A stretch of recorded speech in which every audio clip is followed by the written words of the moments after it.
name is Anna. I was 20 years old when I met John.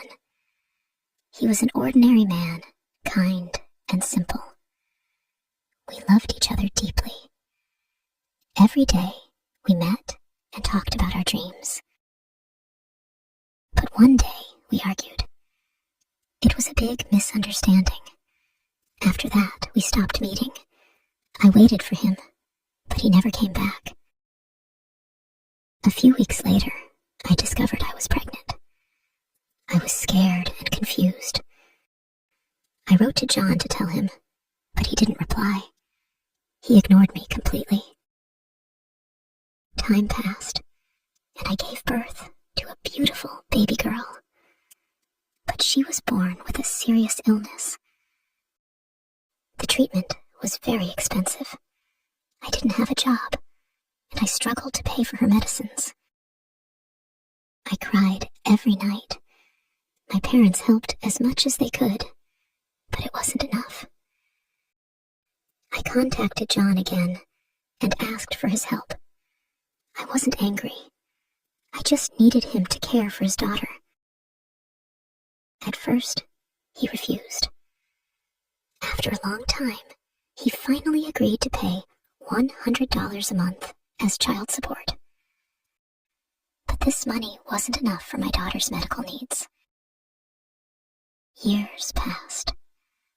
One day, I saw John's picture on the internet. He had become a famous millionaire. People loved him and praised him.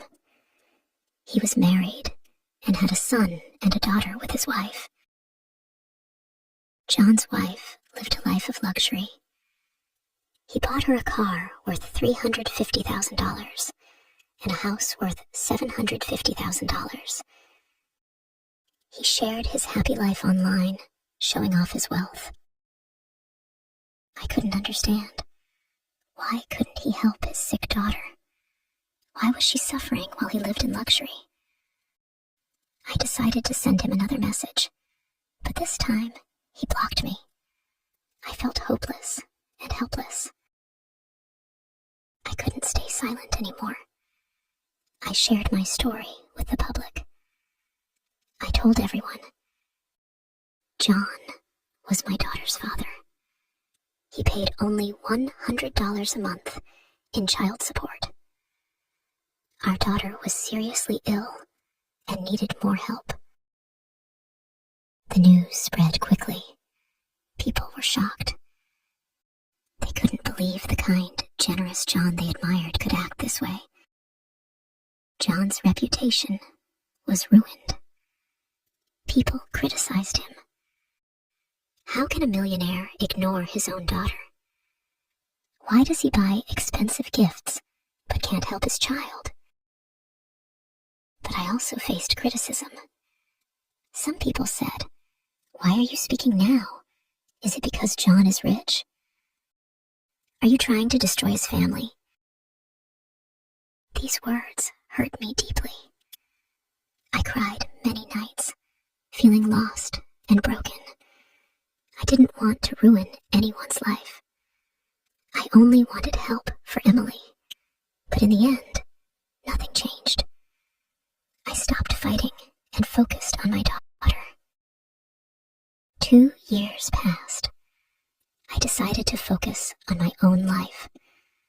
I found a new partner who loved me and accepted my daughter as his own. We got married and built a happy family. One day, something unexpected happened. John contacted me. He wanted to see his daughter. I was surprised, but I agreed. My husband, Mark, supported my decision. We met at a park. John was waiting with toys and gifts for my daughter. He hugged her tightly and cried. He looked at me and said, "I am so sorry. I was wrong. I want to make things right."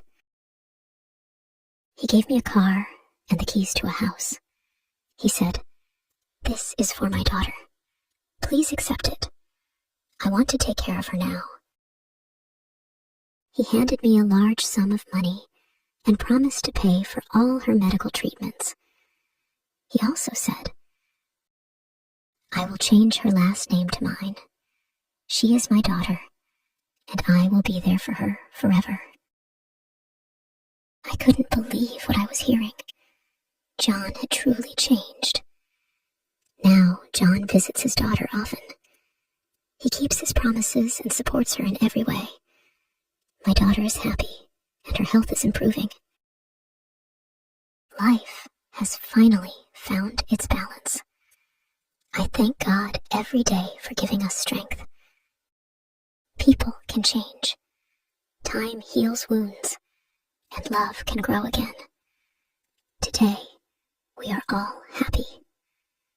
My daughter smiles, and that is all that matters to me. Years passed, and my daughter grew stronger and healthier. John also changed a lot. He told me one day, "I missed so many years of her life. I regret it every day. But now, I will do everything to make it right." I could see he meant it. He worked hard to show his love, not just with money, but with time and care. One day, John's wife came to visit. She told me, "Thank you for giving John another chance. He talks about your daughter all the time. She has changed him for the better." I smiled and said, "We all make mistakes. What matters is that we try to fix them." We became friends. She treated my daughter with love and kindness. Life was not perfect, but it was filled with love, forgiveness, and hope. Looking back, I realized that everything happens for a reason. Pain can turn into strength, and mistakes can lead to better choices.